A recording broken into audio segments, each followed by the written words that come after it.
Hello students, once again you are welcome on student guideline. It's a part 3 for class 9 and in this section we will see the following questions that how to represent decimal number on the number line. किसी number line पे decimal number को आखिर हम लोग कैसे express करेंगे इस चीज को जानेंगे। दूसरा क्वेश्चन है कि rules for rational and irrational after mathematical operation. जब भी रैशनल को और इरेशनल को एक साथ जब मिलाया जाता है मैथमेटिकल ऑपरेशन के बाद क्या वह रैशनल होगा, क्या वह इरेशनल होगा, इस सवाल का जवाब ढूंढेंगे।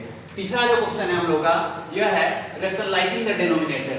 इस टॉपिक में हम लोग सीखेंगे कि किसी भी फ्रैक्शन का जो कि जिसमें मतलब कि जिसका डिनोमिनेटर को हम लोग को रैशनलाइज करना हो तो आखिर उसको किस तरह से करेंगे। खैर पहला जो सवाल है कि how to represent decimal number on the number line. किसी डेसिमल नंबर को नंबर लाइन पे कैसे रिप्रेजेंट करते हैं। मैं एग्जांपल के लिए एक क्वेश्चन आपको देता हूं 3.476 इसको नंबर लाइन पे रिप्रेजेंट करना है ना। तो आखिर कैसे करेंगे। तो सबसे पहले बताइए 3 है तो चलिए एक नंबर लाइन को बनाते हैं। दरअसल पॉजिटिव नंबर है तो जीरोस लेते हैं 0 1 2 3 4 5 6 आगे तक भी होगा। खैर यहाँ पे 3.476 है तो यह नंबर का किसके किसके बीच में होगा 3 और 4 के बीच में होगा ना, क्योंकि 3.476 तो 3 और 4 के बीच में। तो यहाँ पे हम लोग क्या करते हैं एक मैग्नीफाइंग ग्लास लगा लेंगे। क्लियर। तो जब भी मैग्नीफाइंग ग्लास का क्या काम है किसी भी चीज को मैग्नीफाइड कर देना, बड़ा कर देना। तो देखिए इसको यहाँ बड़ा कर देगा, बड़ा कर देगा तो यह वाला पॉइंट लास्ट और यह वाला पॉइंट यहाँ पे। चलिए इसको करते हैं देखते हैं क्या होता है। यह होगा 3.0, अगला 3.1 3.2 3.3 3.4 3.5 3.6 3.7 3.8 3.9 लास्ट 4.0। क्लियर। खैर हम लोग को क्या चाहिए 3.476 चाहिए तो 3.47 तो 3.47 किसके किसके बीच मिलेगा तो 3.4 और 3.5 के बीच मिलेगा। यहाँ पे भी क्या करेंगे मैग्नीफाइंग ग्लास लगाएंगे और इसको बड़ा कर देंगे। क्लियर। चलिए अब इसको बड़ा कर दिया तो यह वाला पॉइंट इधर आ जाएगा और इधर वाला पॉइंट इधर चला आएगा। चलिए यहाँ पे नंबर लाइन को ड्रॉ करते हैं। नंबर लाइन को ड्रॉ किया यह वाला पॉइंट बताइए इसका क्या नाम होगा 3.40। क्लियर। फिर 3.41 3.42 3.43 3.44 3.45 3.46 अगला इसी तरह से होते चला जाएगा। चलिए इसको बताएंगे 3.48 3.49 3.50। क्लियर हुआ। खैर हम लोग करना है 3.476 इसको करना है तो 3.476 को करने के लिए क्या करेंगे देखिए यहाँ पे 3.476 तो 476 है तो 476 किसके किसके बीच मिलेगा 3.47 और 48 इसी के बीच मिलेगा। यहाँ पे भी मैग्नीफाइंग ग्लास लगा दिया। क्लियर। मैग्नीफाइंग ग्लास लगाया यह भी बड़ा हो गया, इधर वाला पॉइंट इधर चला गया। यहाँ पे फिर से क्या करते हैं नंबर लाइन को ड्रॉ करते हैं। लास्ट वाला पॉइंट बताएंगे क्या होगा 3.47 यहाँ पे है तो 3.470 3.471 3.472 3.473 3.474 3.475 3.476 3.477 3.478 3.479 लास्ट वाला 3.480 3.48 है 3.480। क्लियर। हम लोगों को करना है 3.476 तो 3.476 यह वाला पॉइंट है यहाँ पे इसको ड्रॉ कर दिया यह वाला पॉइंट P। और पता है इसका नाम क्या है इस प्रोसेस का नाम है मैग्नीफाइंग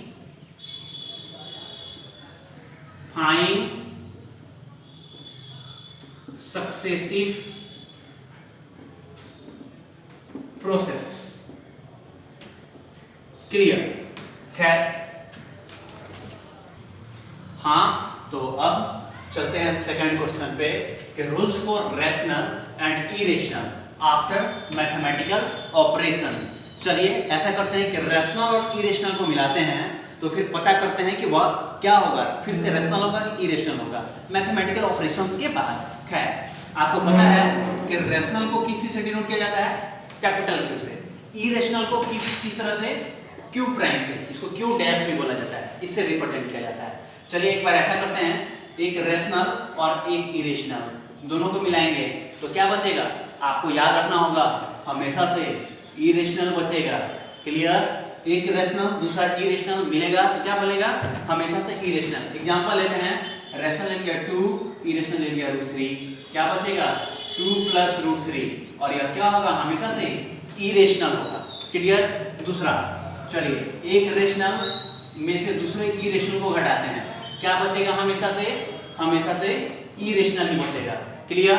खैर इसके लिए एग्जांपल लेते हैं 2 - √3, हमेशा से 2 - √3 क्या होगा? इरेशनल ही होगा। खैर दूसरा चीज, एक रेशनल और दूसरा इरेशनल दोनों का प्रोडक्ट क्या होगा? इरेशनल होगा। लेकिन कंडीशन है जो रेशनल होना चाहिए वह नॉन जीरो होना चाहिए। नॉन जीरो का मतलब यह जीरो नहीं होना चाहिए, तो अब यह इरेशनल होगा। एग्जांपल के लिए मैं बता दूं, मान लेते हैं रेशनल है 2, इरेशनल है √3, क्या बचा? 2 √3 और 2 √3 क्या है? इरेशनल है। क्लियर? लेकिन वही अगर यदि रेशनल 0 हो जाए, 0 × √3 क्या बच जाएगा? 0, और 0 क्या है बाबू? रेशनल है ना। खैर अगला चीज जानते हैं, एक रेशनल हो और दूसरा इरेशनल हो और दोनों में डिवाइड कर दिया जाए तो कुछ भी हो सकता है। या तो रेशनल हो सकता है, चाहे इसके अलावा कभी कभी इरेशनल भी हो सकता है। एग्जांपल के लिए आप देखना चाहेंगे, चलिए रेशनल मान लेते हैं कि 2 ले लिया, ठीक है, और इरेशनल मान लेते हैं कि √2 ले लिया। क्लियर? चलिए क्या हो जाएगा? 2/√2। चलिए सॉल्व होगा, 2 को लिख सकते हैं हम लोग √2 × √2, इधर √2 से √2 कट गया, क्या बचा है? √2, और यह क्या है? इरेशनल है। मतलब एक बार रेशनल से इरेशनल में डिवाइड करेंगे तो क्या बचेगा? इरेशनल बचा। दूसरा एग्जांपल लेते हैं, थोड़ा रुकिएगा। हाँ, तो 2 इरेशनल का हम लोग डिवाइड करते हैं। चलिए पहला इरेशनल और दूसरा इरेशनल, इसका डिवाइड करते हैं तो कुछ भी हो सकता है। क्या बोला था? या तो रेशनल, मतलब या तो रेशनल चाहे इरेशनल, कुछ भी हो सकता है। देखेंगे कैसे। जैसे कि मान लेते हैं यहाँ पे √2 ले लिया और यहाँ पे डिवाइड करते हैं √3 से, तो बताइए क्या बचेगा? √2/√3 और यह क्या है? इरेशनल है। लेकिन वहीं अगर यदि ऐसा मैं ले लूं 2√2 और इसमें डिवाइड कर दूं मैं √2 से, तो बताइए क्या बचेगा? 2√2/√2 कटेगा, क्या बचेगा? केवल 2, और केवल 2 क्या है? रेशनल है। यानी कि जब भी एक इरेशनल हो दूसरा इरेशनल हो, एक इरेशनल में से दूसरे इरेशनल को जब भी डिवाइड करेंगे तो कुछ भी बच सकता है, या तो रेशनल चाहे इरेशनल। आप लोग यहाँ पे एग्जांपल के लिए देख सकते हैं।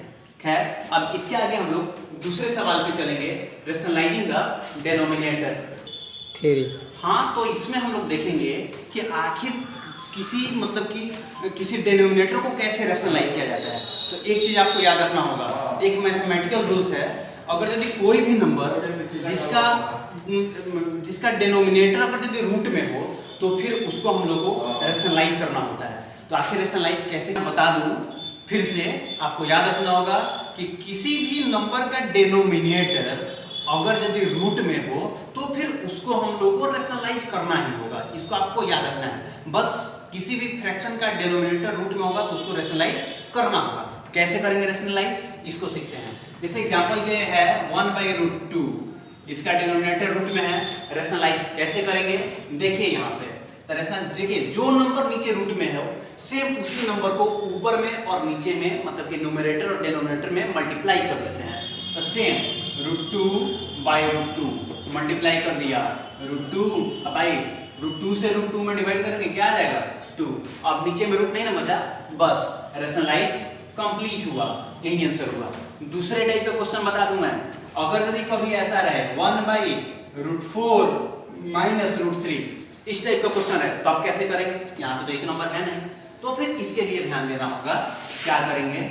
√4 - √3 है, जो बीच में जो भी नंबर मिल जाए बस मिडिल वाले नंबर का सिंबल हम लोग को चेंज कर देना है। देखिए कैसा, √4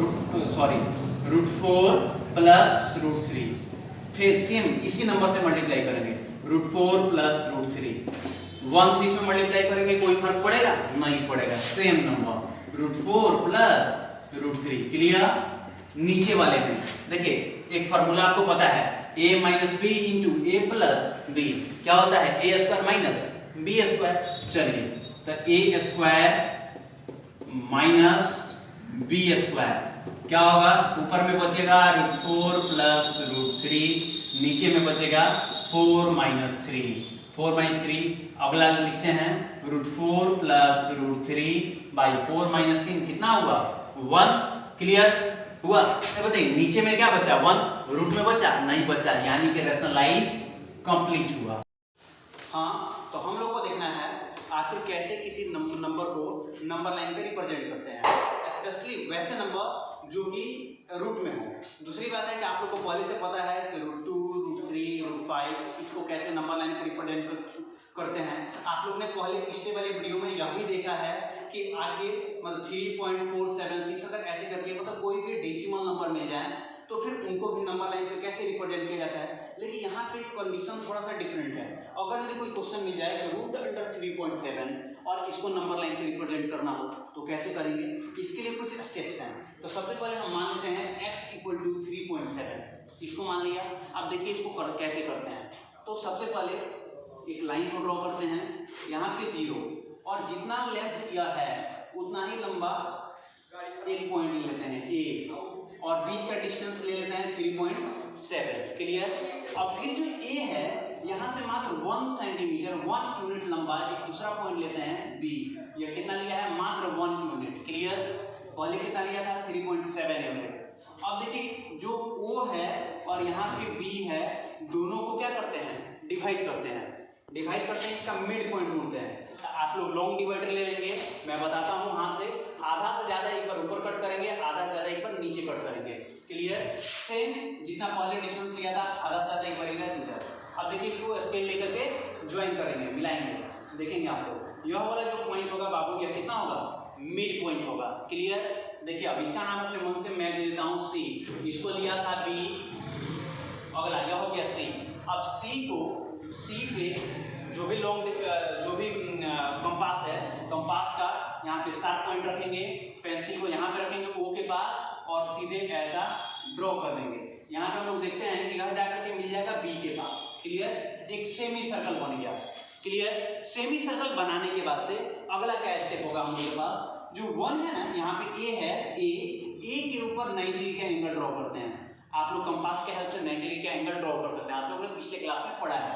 ऐसे देखिए ऊपर यह सामने चला जाएगा ऊपर। क्लियर हुआ? यह जो पॉइंट मिला यहाँ पे, अब इसको C से ज्वाइन कर देंगे, C से ज्वाइन कर देंगे। क्लियर?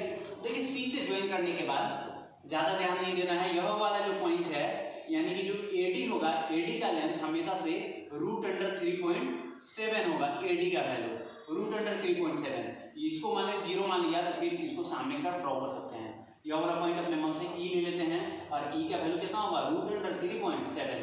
प्रूफ कर दो आखिर कैसे हुआ √3.7।